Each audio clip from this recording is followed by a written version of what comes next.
Sejam bem-vindos a mais um episódio de A Minha Freguesia é na Europa, um podcast do jornal Euroregião, onde falamos a língua europeia. Eu sou o Manuel Ribeiro e neste episódio conversamos com o presidente da Junta de Freguesia de Benfica, em Lisboa, o Sr. Ricardo Marques.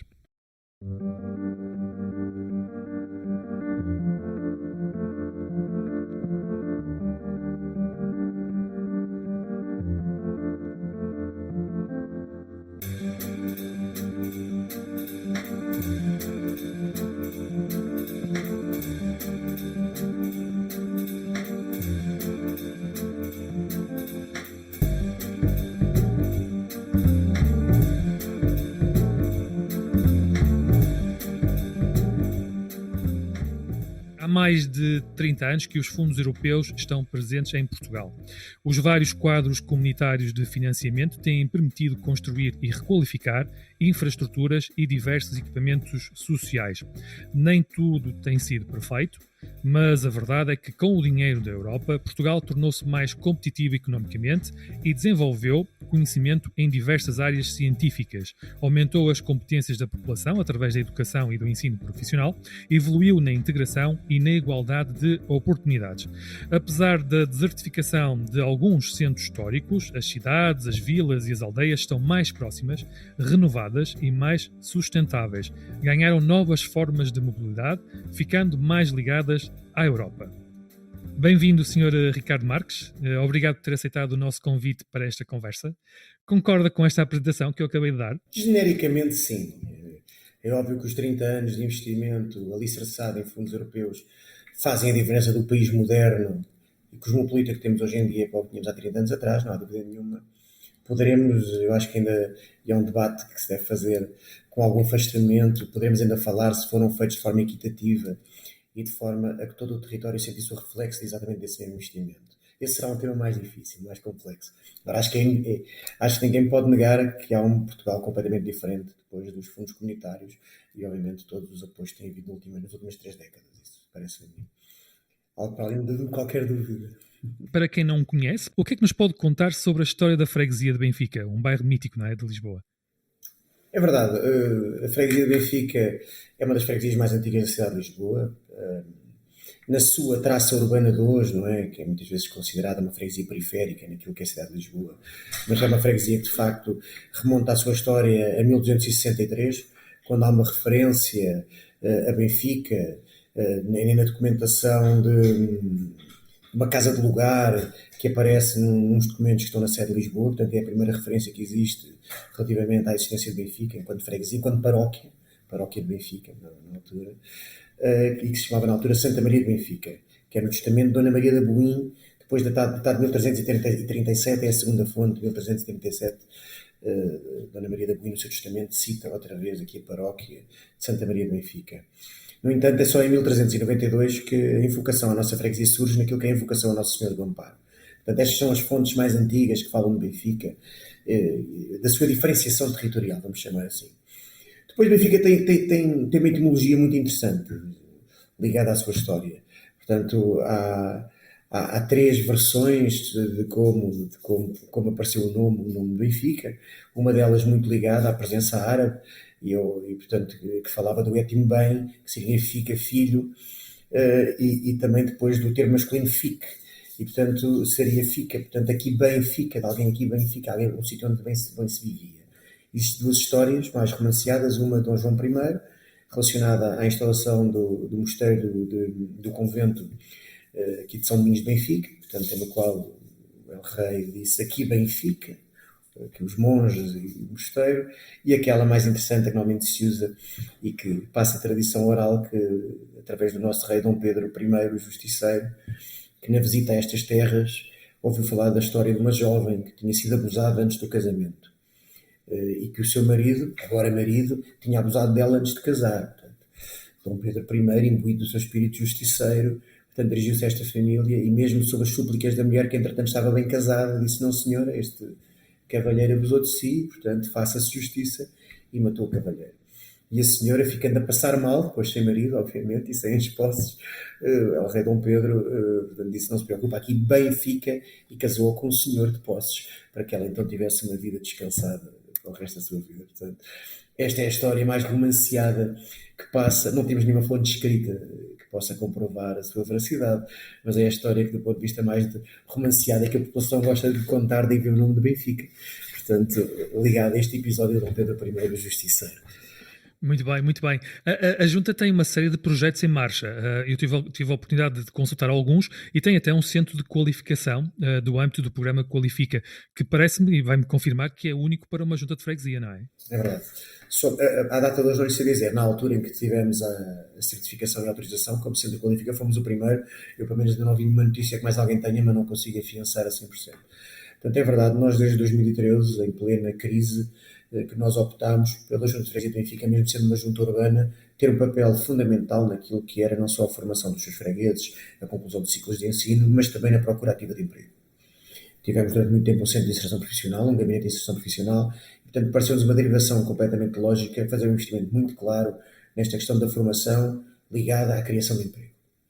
E temos tido uma estratégia muito bottom-up, muito ligada àquilo que é o tecido local empregador, aquilo que é a área dos serviços, para fazer um diagnóstico prévio de quais são as necessidades do tecido empregador, construir ações de formação que depois consigam fazer um match para que quem faz formação connosco tenha rapidamente uma ligação a um posto de trabalho e desta forma conseguir, obviamente, combater aquilo que foi um flagelo, principalmente em 2013, 2014, de uma elevadíssima taxa de desemprego. Entretanto, a Qualifica tem vindo a assumir um papel diferente, até obviamente, felizmente, com estes números históricos que estamos a atingir agora de uma taxa de desemprego baixíssima, de facto, temos vindo e tem vindo a vocacionar-se bem para fazer o quê? Eu diria que é um apoio muito, muito importante em um conjunto de fregueses e não fregueses, o nosso centro de Qualifica trabalha para todos o que o ocorrem, de pessoas que querem reconverter-se profissionalmente, que querem numa fase já tardia do seu percurso laboral, fazer a validação das suas competências e toda uma vida dedicada ao trabalho. E, portanto, temos neste momento muitos alunos e muitos formandos que connosco concluem os seus ciclos de ensino e que fazem a sua reconversão profissional.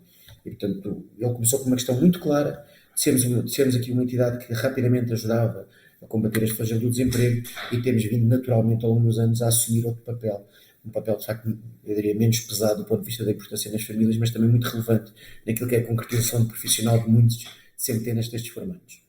Estamos a falar de quantos alunos? Eu sei que em termos de educação tem à volta de 14 mil alunos, não é? No geral. Né? Ao nível da freguesia, nós ao nível do Qualifica já passaram mais de 2 mil formandos por nós desde a sua abertura e portanto é para nós um grande orgulho. Há 15 dias atrás concluímos mais duas turmas com 20 e tal alunos, concluíram os seus ciclos de ensino, 9º ano e 12º. E de facto é um processo que tem tendencialmente ao ano entre 800 a 900 formandos em permanência, depois nem todos concluem no mesmo ano, portanto vão concluindo obviamente os seus ciclos de ensino.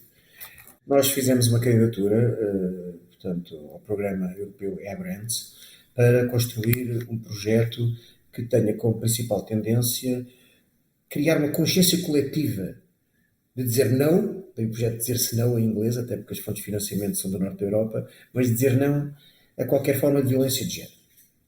Quer seja na forma física, como psicológica, como naquela que é a mais subliminar de todas, que muitas vezes é coisas tão simples, olha, como as pressões no namoro, como as faltas de autonomia, como... Bem, e portanto foi um projeto ambicioso, que foi construído aqui pela Junta de Freguesia e vários parceiros locais, com os dois agrupamentos escolares, com a Escola Superior de Educação e a Escola Superior de Comunicação Social, que estão sediadas na freguesia, e que partia então de 3 premissas base. A primeira, ter ferramentas de identificação muito precoce, de sinais identificativos de violência, e principalmente em espaços escolares de violência no namoro, violência de género, de impedimento de acesso a atividades desportivas, bem, de todo o tipo de segregação que pudesse existir. Esta é uma componente muito importante, que se faz com equipas nas escolas, que se faz em articulação, em vigilância permanente de espaços de recreios, de atividades que se vão desenvolvendo.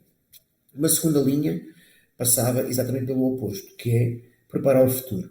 Trabalhar com a Escola Superior de Comunicação Social e com a Escola Superior de Educação de Lisboa para consciencializar os futuros professores e os futuros jornalistas para terem na sua agenda como bandeira esta questão do combate à violência de género. Portanto, um trabalho muito interligado com eles, tornar isto, enraizar junto destes nossos alunos do Politécnico, algo que para eles passa a fazer parte do seu ADN quando daqui a uns anos ou estiverem a fazer notícias, ou muitos deles estiverem a dar aulas a centenas e centenas de crianças. E a terceira linha, esta mais para as instituições locais, de criar uma rede de apoio.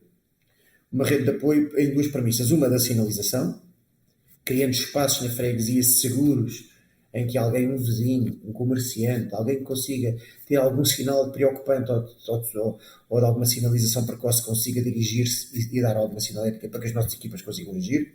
Obviamente ter articulação com a Polícia de Segurança Pública e com outras entidades que estão no território.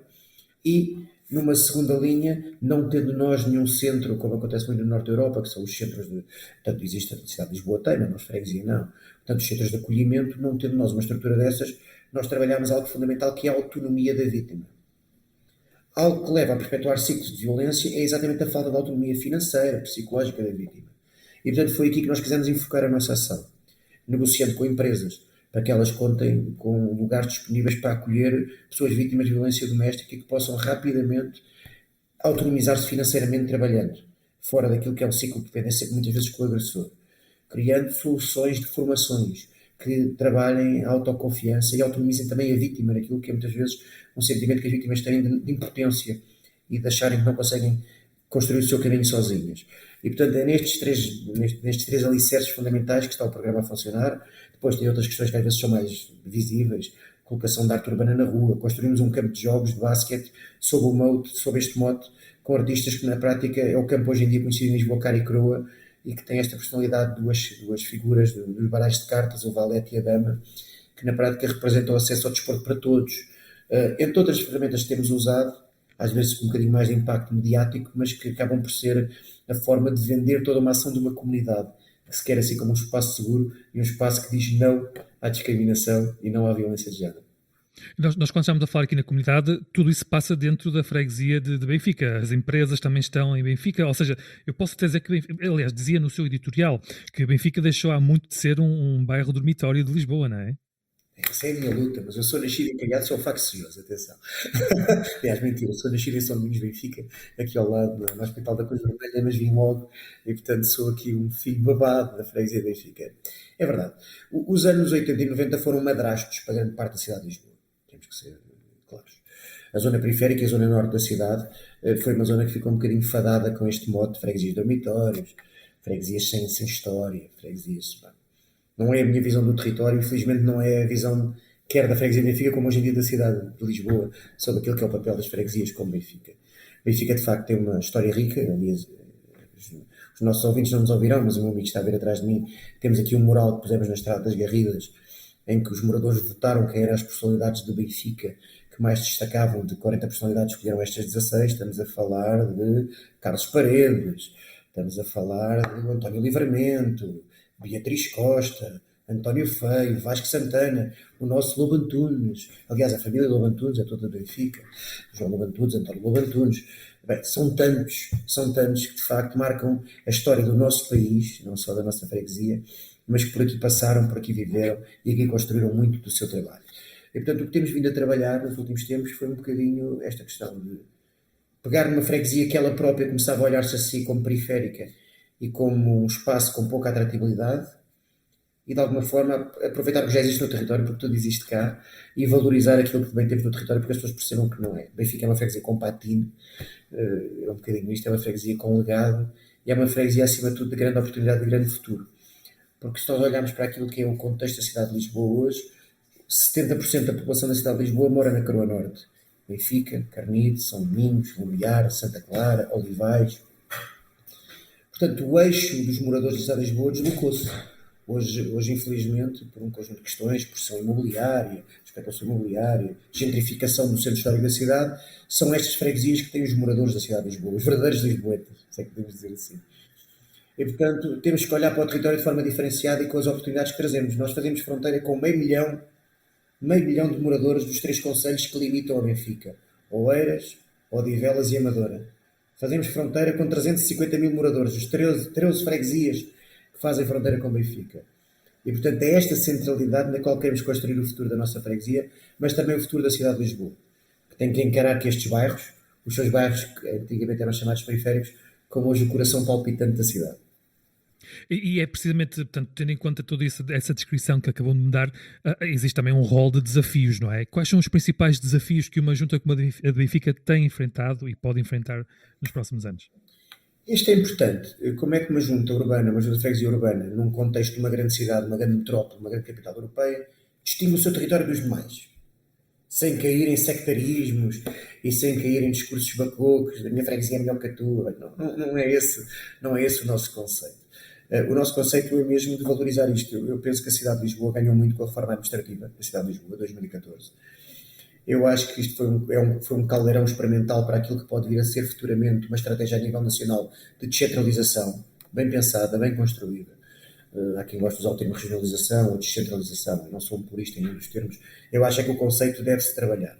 As autarquias têm que ter mais meios, têm que ter mais capacidade de decisão, porque de facto um poder de proximidade, um poder que é construído desta grande variável que é a proximidade e a rapidez de decisão, trará sempre benefícios para todas as comunidades. Isto parece-me que é fundamental.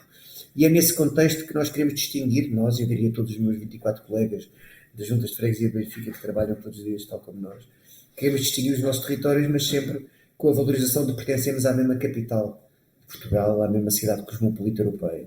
E, portanto, é nisso que tentamos encontrar. Benfica tem tido um grande input na área cultural nos últimos anos. Tem sido uma área que tem vindo a trabalhar como ponto agregador para o Palácio Baldaia, o Auditório Carlos Paredes, as grandes iniciativas que desenvolvemos que hoje em dia já marcam na sua cidade, mas toda a área de Lisboa, o Grande Arraial de Benfica, mete 100 mil pessoas em 4 dias. Ou o nosso Monsanto Fest, um festival que várias vezes tem sido premiado por um conjunto de festivais, normalmente aparece só festivais com organização particular, com bilhete, e que os nossos eventos são todos de porta aberta para quem queira aparecer e usufruir dos mesmos. E, portanto, esta tem sido uma vocação. Dotar o território de capacidade para ele próprio, por si, gerar a diferença naquilo que é o contexto de uma grande cidade cosmopolita como é Lisboa. Muito bem. Isso passa também pelas prioridades, não é? As prioridades para a freguesia. Quais Claro. são algumas delas? Claro. Benfica é freguesia barómetro, não é por acaso. Nós temos uma comunidade muito estruturada, desde bairros municipais, as zonas de classe média alta, com condomínios privados, e, portanto, isso traz-nos desafios naquilo que é a gestão territorial e o facto de termos uma estratégia que se adequa a todos, não é? Portanto, naquilo que é uma premissa muito óbvia de que a entidade pública não pode e não deve só trabalhar para aqueles que mais necessitam, tem que trabalhar para todos aqueles que são os seus beneficiários, portanto, para a totalidade dos seus moradores. Traz-nos desafios e, portanto, há aqui 3 áreas fundamentais para nós para os próximos anos. Qualidade de vida. E este é um termo tão largo, eu diria que é o objetivo de todos nós, quando trabalhamos enquanto autarcas, é criar uma melhor qualidade de vida para aqueles que de facto estão nos nossos territórios. Mas a qualidade de vida não pode ser só uma visão estritamente de intervenção em espaço público. Não pode ser só uma obra a nível de calçadas, não pode ser só a construção de novas infraestruturas. É muito mais do que isso. É criar um sentimento conjunto de facto, o sítio onde habitamos é um sítio seguro, próximo, com bom comércio, com boas infraestruturas públicas de serviço, com boas instalações desportivas, com bons jardins.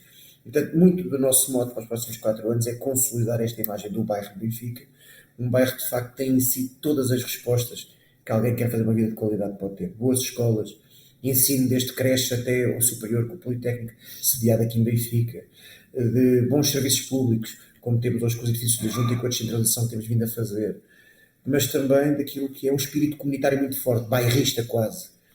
Nós temos Benfica, grosso modo, 5 a 6 bairros, temos 5 bairros muito assumidos como bairros, temos uma zona que é Benfica Centro, que as pessoas que vivem aqui no coração da freguesia não se encaram como um bairro, mas sim como todo quanto um agregado aqui da zona central de Benfica. E de facto, todas estas zonas têm hoje associações de moradores altamente reivindicativas, com cadernos de encargos muito profundos. E é esta ligação que faz com que a gente encare com grande otimismo aquilo que é esta estratégia de proximidade de construção conjunta com o cidadão e com as suas entidades que o representam naquilo que é os próximos 4 anos. Outra linha muito importante é a mobilidade. Benfica tem 2 meios de transporte pesados, a estação de metro no Colégio Militar e depois temos uma estação de comboio na Rua da Venezuela, na outra extremidade da freguesia. Portanto, nós podemos dizer, ok, Benfica está 2 meios pesados. Mas há aqui um problema que se prende com a centralidade da freguesia, onde a freguesia faz vida, onde nós temos mais dos nossos 670 estabelecimentos comerciais. 670 estabelecimentos comerciais de porta aberta em Benfica, para se perceber a dinâmica do ponto de vista do tecido empregador e do tecido económico local. Só que a maior parte deles está sediado no coração da freguesia que não tem estes transportes pesados.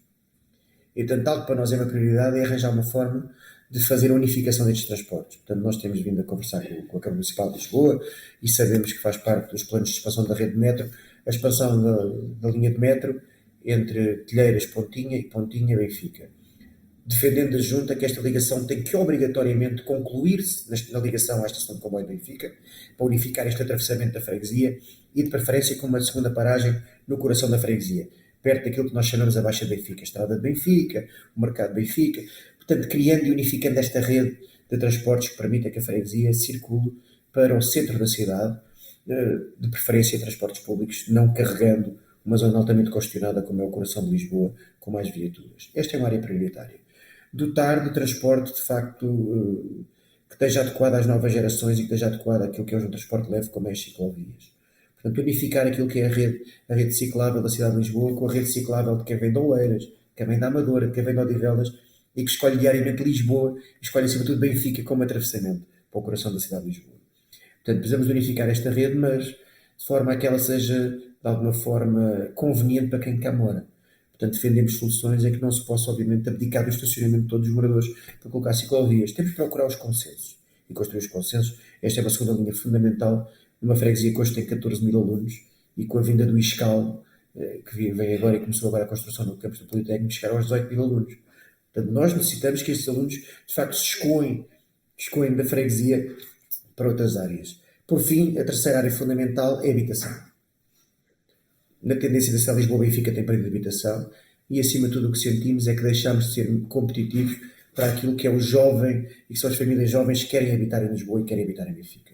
Não existe habitação, a especulação imobiliária levou a preços de facto incomportáveis para grande parte das famílias e vivemos hoje problemas gravíssimos naquilo que é a nossa prestação de serviços públicos relacionado com isso. Os médicos, os enfermeiros, olha, as escolas de Benfica, a escola de José Gomes Ferreira, que é a Escola Secundária de Benfica, é uma escola de referência na cidade de Lisboa, procurada por muita gente para colocar os seus filhos a estudar, uma escola pública de referência. E continua com horários para preencher de professores que não conseguem, obviamente, pagar aquilo que é o arrendamento de uma habitação para virem trabalhar. Portanto, nós não podemos continuar a olhar de lado para este problema da gentrificação, temos que o encarar com coragem, temos que construir habitação pública, de facto, com valores que as famílias possam pagar e temos que tornar isto uma agenda não só de Benfica, mas da cidade de Lisboa para os próximos anos. Qual o papel dos fregueses de Benfica, não é? Neste processo? Já deu para perceber que eles são bastante ativos. De que forma é que eles são ativos neste tipo de processos? Eu vou dizer uma coisa. Nós temos uma freguesia altamente participativa. Teremos mérito nós, por uma estratégia que implementámos em 2013, de grande proximidade com o cidadão, de reuniões permanentes públicas, de apoio ao crescimento e ao aparecimento de um tecido associativo altamente, como lhe disse, reivindicativo, mas que na prática nos coloca mais olhos na rua, coloca-nos a capacidade de mais rapidamente perceber os problemas e agir. E há aqui um pronome muito interessante. Em 2013 saiu um artigo, se não estou enganado, no Diário Notícias, com a visão do que seria a cidade de Lisboa com as 24 novas freguesias, isto antes da reforma administrativa da cidade de Lisboa. Saiu aqui um estudo profundo, com algumas linhas, com uma valorização por vários itens, e nós preocupadíssimos. O que é que o Benfica vai aparecer no fundo da tabela? Benfica apareceu em segundo lugar, atrás de Santa Maria de Belém, que é possível competir com Santa Maria de Belém, com os espaços verdes, património e um conjunto de fatores que era valorizado neste estudo. Mas mais do que o lugar, era o título. E o título dizia-nos tudo. O título dizia, para qualquer um de nós que quisesse refletir e que tivesse esta ligação ao território, dizia: Benfica tem tudo, menos glamour. E uma parte importante deste glamour passa pela forma de quem cá vive sente o território. Sente, valoriza, convida os amigos a vir ao território, diz aos seus entre familiares: põe o teu filho a estudar aqui, olha que esta escola é fabulosa, olha que aqui é um bom bairro para desenvolver futuro. E, portanto, toda a nossa estratégia tem sido, não só nossa, mas também do tecido associativo local, das entidades, tem sido um bocado primeiro trabalhar para dentro na criação deste espírito coletivo participativo, para agora, ao final destes anos, podemos olhar para fora e dizer: meus amigos, é mesmo aqui o melhor sítio onde desenvolver o vosso futuro, onde virem viver, ou estudar, ou trabalhar. Falou em participativo, também fazem muito uso de orçamentos participativos, não é? Põem isso muito em prática. A Ajuda Freguesia tem há vários anos de orçamento participativo. Aliás, foi fechado na semana passada o ciclo 2021, com a aprovação das candidaturas. Este ano lançámos pela primeira vez o Orçamento Participativo Jovem, que foi um sucesso, com a participação maciça de jovens. Os resultados, se não estou enganado, são conhecidos na próxima semana. Portanto, estão em votação ainda, saberemos quais os projetos, mas temos tido muito esta tendência. Mas não só. Muitas das intervenções em espaço público que fazemos, construção de jardins, de prioridades, temos feito em reuniões comunitárias nos bairros. São reuniões altamente participativas, muito interessantes com aquilo que é as prioridades e a definição das prioridades. Eu dou-lhe um exemplo, o bairro do Calhariz de Benfica, que era um bairro durante muitos anos, teve vetado a falta de investimento público, que é um bairro muito pequenino, para quem conhece, é uma zona histórica com valor patrimonial espetacular, mas estava muito esquecida, precisava de facto de uma valorização. Os moradores escolheram os 3 projetos que foram implementados neste ciclo político, que terminou agora em setembro. Foi a construção de um parque infantil, de um parque de street workout e de um campo de jogos para os jovens com aumento de estacionamento. Portanto, foi essa a prioridade que a Junta da Freguesia assumiu, na altura em diálogo com o município, e conseguiu fazer investimento. A Junta fez as obras e conseguiu criar estes espaços. Outra zona do Calhariz queria um jardim. Criámos um jardim, o maior jardim da cidade de Lisboa sustentável. Nós fomos premiados com o prémio Ecofreguesia, exatamente derivado desse jardim. Investimento de 600 mil euros. E, portanto, temos vindo paulatinamente a fazer este processo de descentralização nosso, da própria freguesia para com o cidadão, para que seja ele e as suas entidades locais a dizer-nos o que é que precisam e o que é que acham que é as prioridades para os ciclos políticos. Estes vossos projetos recebem fundos europeus? Temos tido vários projetos não com a Junta, portanto a Junta, tirando estes grants, a maior parte do financiamento que temos é financiamento municipal. Não é? Portanto, agora o que temos feito é criarmos aqui uma equipa na Junta de Freguesia que apoia todo o tecido associativo local e empresas em candidaturas a fundos europeus. E deste trabalho conjunto, desde 2013, já ultrapassámos os 15 milhões de euros que angariámos para a freguesia de projetos. Ligados ao projeto de escolhas, ligados a projetos BIP-ZIP, ligados a linhas de financiamento, como foi agora aos bairros saudáveis com as associações de moradores, uma candidatura aos bairros saudáveis. Portanto, têm sido as formas de investimento que temos vindo a fazer e em que a Junta serve aqui um bocadinho como papel de consultor, de apoio, de alguém que tenha aprimorado muito o dado diagnóstico do território para depois ajudar a construir as soluções de território. Em 2020, o então presidente, o presidente da altura da ANAF, da Associação Nacional de Freguesias, pediu que as juntas de freguesia possam candidatar projetos a fundos europeus em pé de igualdade com os municípios. Qual a sua opinião sobre esta posição? Bem, terei que concordar inteiramente com o Dr. Pedro Segonho, penso que a afirmação foi dele. Exatamente. Porque essa é uma luta nossa há muitos anos, não só da minha assessora, da doutora Inês Drummond, como minha e de outros autarcas. Não tem sentido uma freguesia urbana como Benfica, que é a terceira maior freguesia da cidade de Lisboa, que tem um orçamento entre 9 a 12 milhões de euros anuais, que tem 35 mil moradores, não estar habilitada a acreditar-se a fundos comunitários, a fundos europeus, para aquilo que é uma estratégia que tem que ser bottom-up, tem que assim ser, só assim faz sentido. Em muitas das linhas de financiamento europeu nós sentimos isto, que quem as pensou na Europa foi para que elas sejam implementadas, quem mais perto está do problema e também da solução, e elas continuem a ser invariavelmente canalizadas para macroestruturas que depois muito dificilmente conseguem implementá-las. Aliás, as nossas taxas de execução são o que são, vou escusar-me a adjetivar muito derivada a esta distância entre a entidade decisora e aquilo que são os fóruns de necessidade e os fóruns de análise e que têm os dados diagnósticos mais precisos para a implementação. Nós tivemos aqui um exemplo muito giro, sabe? Há uns anos, quando abriu as linhas de financiamento europeu de desenvolvimento local de base comunitária, surgiu um cenário destes. Portanto, as linhas de LBC são fundamentais, são importantíssimas e interessantes pelo seu conceito, que é fazer de facto intervenções micros, para que na soma do micro a gente consiga construir uma resposta macro. E do momento para o outro nós tínhamos a cidade de Lisboa a fazer mais do mesmo, a procurar uma solução de consenso alargado entre a cidade, entre uma cidade de meio milhão de habitantes, mas a retirar 350 mil destes habitantes dos potenciais beneficiários, porque depois a linha de financiamento tinha um limite de 150 mil beneficiários, e mais uma vez a colocar todos os ovos nos mesmos cestos, ou seja, a pegarem todas as linhas de financiamento para os mesmos bairros municipais, que invariavelmente são aqueles que recebem os fundos comunitários. Aqui em Benfica nós achamos que este não era o caminho.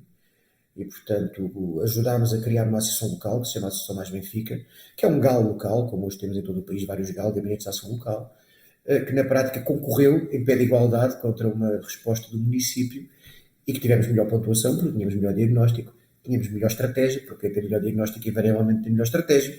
Isto parece-me que é um bocado lá para Alice. E, portanto, conseguimos que o território de Benfica ficasse espaço de trabalho para esta associação, que não trabalha só os bairros municipais, mas sim todos os focos de pobreza na freguesia, todos os focos de assimetrias sociais ou económicas que temos na freguesia, e foi essa a grande diferença da solução. Portanto, ou seja, como lhe digo, mesmo dentro de um conceito de freguesia, é possível descentralizarmos ainda mais. E é possível transitarmos para aquilo que são as entidades que ainda estão mais próximas das necessidades da população, aquilo que é também, não só a análise das suas necessidades, mas acima de tudo, quais as linhas prioritárias de investimento. Portanto, eu acho que é algo que no próximo ciclo de fundos comunitários tem que se inverter. As freguesias têm que ser parceiros por igual na candidatura a fundos comunitários. As freguesias hoje em dia não são parentes pobres. tem executivos a tempo inteiro. Felizmente foi aprovada uma alteração à lei no último ano que até freguesias mais pequenas passam a ter tempos parciais, porque não é expectável que os decisores políticos tenham que tomar decisões, muitas vezes, decisões difíceis, decisões de complexidade técnica, não possam também ter este apor do ponto de vista que é o seu tempo e a sua capacidade para tomar estas decisões. E, portanto, temos que ser encarados como parceiros de iguais naquilo que é a construção de um Estado forte, de um Estado próximo e de um Estado que decida bem e rápido. Estamos numa fase de balanço do Portugal 2020, que terminou há pouco tempo, e onde se fala que o Norte, a Zona Norte, tem recebido a maior parte destes fundos, dos fundos, neste caso, do quadro comunitário de Portugal 2020. O que é que tem a dizer sobre isto, sendo que está numa freguesia da capital, em Lisboa, não é? Eu penso que tem que se mudar os critérios de atribuição, vamos ser claros. Quer dizer, eu percebo que quando olhamos para toda uma região como a Zona Norte, quando nós vamos para zonas com maior densidade populacional, zonas do interior com patologias completamente diferentes do Benfica, que tenha que haver uma priorização de algumas, daquilo que tenha a ver, obviamente, com algumas linhas de apoio e até com o valor do financiamento. Mas a verdade é que nós não podemos olhar para aquilo que é um contexto para interpretar Lisboa pelo seu todo. E este é o grande erro. Lisboa, Algarve, outras zonas têm estado votadas num conjunto de linhas de financiamento devido àquilo que é a média dos números que têm, quer desenvolvimento per capita, quer um conjunto de indicadores, mas se nós olharmos com atenção ao território da cidade de Lisboa, nós continuamos a ter territórios com elevados índices de pobreza, com elevados índices de abandono escolar precoce, com elevados índices de gravidez na adolescência, etc. E, portanto, nós temos que afinar os mecanismos de atribuição destes financiamentos, porque eu percebo que Lisboa apareça obviamente, com alguma diferenciação daquilo que são as problemáticas, mas existem ainda problemáticas e não deve ficar, obviamente, vetado de acesso a um conjunto de fundos que são fundamentais. Eu posso dizer que em Benfica nós temos as taxas mais altas de Lisboa, em alguns dos nossos territórios, de abandono escolar precoce, de gravidez na adolescência. E que estamos limitados naquilo que é o acesso a fundos comunitários e um conjunto de linhas para trabalharmos concretamente estas comunidades, porque nos enquadramos e porque é feita a média de toda a área metropolitana de Lisboa e a média da cidade de Lisboa. Portanto, tem que se arranjar algumas ferramentas que, de facto, democratizem também aquilo que é o acesso a estes fundos. A pandemia trouxe-nos alguns indicadores preocupantes. Nós, aquilo que vimos no território como Benfica, como volto a dizer, o território barómetro, foi que tínhamos ainda uma grande parte dos nossos moradores ligados a uma economia informal. Pescados diários, trabalho na área da estética, contratos com uma precariedade total. E que ao primeiro sinal de embate, o que aconteceu foi que ficaram nas piores situações de todos.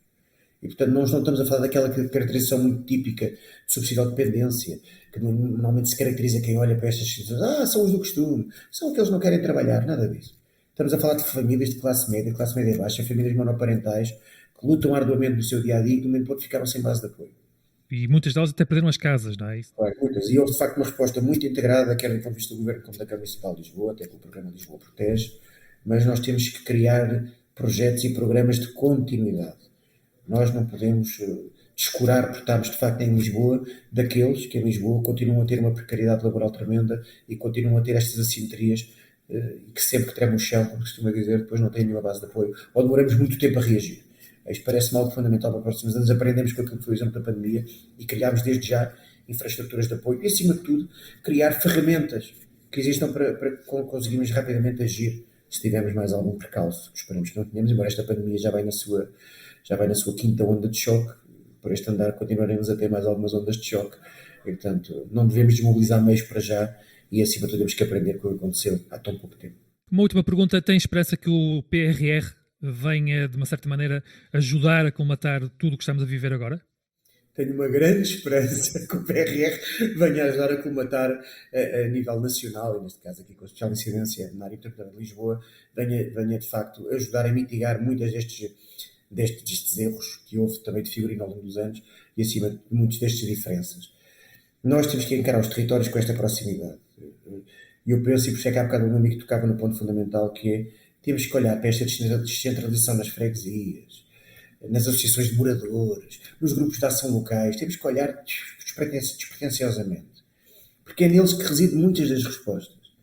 Mas, de facto, nós continuamos a ter uma máquina pesada, uma máquina de decisão pesada, e eu acho que o único caminho que temos para isto, de facto, é olharmos para estes fundos comunitários e para estas linhas de apoio de uma forma muito objetiva, como é que rapidamente os pomos junto das populações e daquilo que são os seus desejos, sabendo que tem que haver sempre aquele papel de crivo, obviamente aquilo que é uma estratégia depois de macro, do ponto de vista regional e local, mas o importante é que eles, de facto, as pessoas sintam o impacto destes fundos. Porque aquilo que vamos ouvindo na boca de todos aqueles que utilizam a ação política e a ação governativa é: eu não vejo o fruto daquilo que eu ouço falar.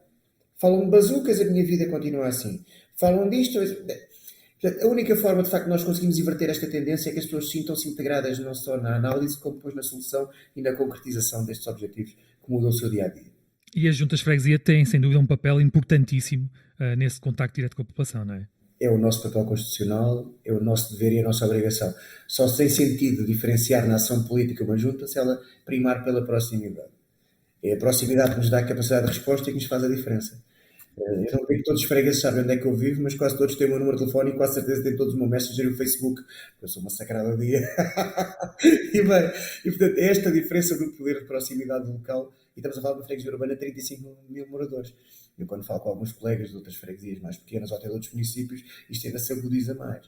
E, portanto, este conhecimento com o decisor político faz toda a diferença na forma como os fregueses sentem e valorizam a atividade política e sentem e acreditam na atividade política. Isto é algo que temos que todos, enquanto decisores políticos, trabalhar. Nós não podemos continuar a assobiar para o lado naquilo que é uma descredibilização da ação política, do nosso papel, e continuar a deixar que se crie este estado de alma, vou chamar-lhe assim, de facto os políticos constroem pouco e estão cá para se aproveitar daquilo que é o bem comum. Não é a minha visão, não é a visão, eu diria, de grande generalidade dos autarcas que eu conheço, que trabalham de sol a sol em prol das suas comunidades e com um amor pelo seu território imenso. E eu penso que é isso que temos que também que ajudar a passar. Se a população partilhar connosco este amor pelo território, também é mais reivindicativa, fiscaliza-nos mais, mas também está mais atenta às funções e ao que fazemos. E, portanto, eu penso que o caminho tem que ser esse. Fala-nos um pouco de si. Quem é o presidente da Junta de Benfica? Bem, se é uma pergunta, isso é a pior de todas. Uma pessoa é sempre péssimo juiz em causa própria. Quem é que é? Olha, eu sou alguém que tem um amor imenso por Benfica e não é frase feita. Eu sou nascido e criado aqui, foi cá que tenho os meus amigos, é aqui que tenho a minha família, e é aqui que desenvolvi todas as tropelias de juventude que fiz por aqui, quer nas escolas como nos clubes onde aqui joguei tudo. E, portanto, há aqui uma ligação ao território fundamental para alguém que olha para o território como um espaço de oportunidade. Sou licenciado em História, portanto, daí também esta vocação de ligação ao património, às suas gentes, às suas tradições, mas mais do que tudo, sou alguém que tem a sorte de ter uma equipa fantástica a trabalhar com ele. Muito ainda construída com a minha pessoa, Inês Drummond, uma grande amiga, que deu este voto de confiança, e muito construído com esta, como eu lhe digo, desde 2012, 2013, com a população de cá. E o prazer maior de trabalhar aqui é isto. É que todos os dias há uma surpresa, todos os dias há uma entidade a bater à porta a reivindicar, todos os dias há alguém que reparou numa oportunidade do território que nós não reparámos e que nos traz pelos olhos adentro e nos obriga a agir e obriga a decidir.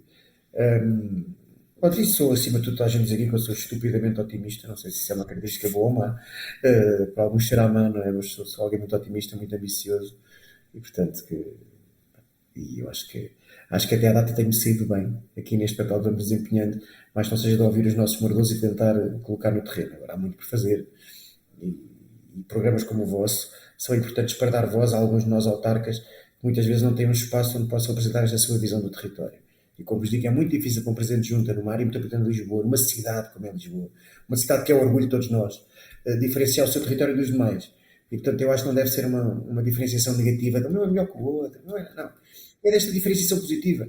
Uma cidade, uma grande metrópole, tem que ter naquilo que é os seus bairros, o seu território, a sua diferenciação. Há uns bairros com vocação mais cultural, outros de inovação, outros com vocação mais patrimonial, outros de turismo.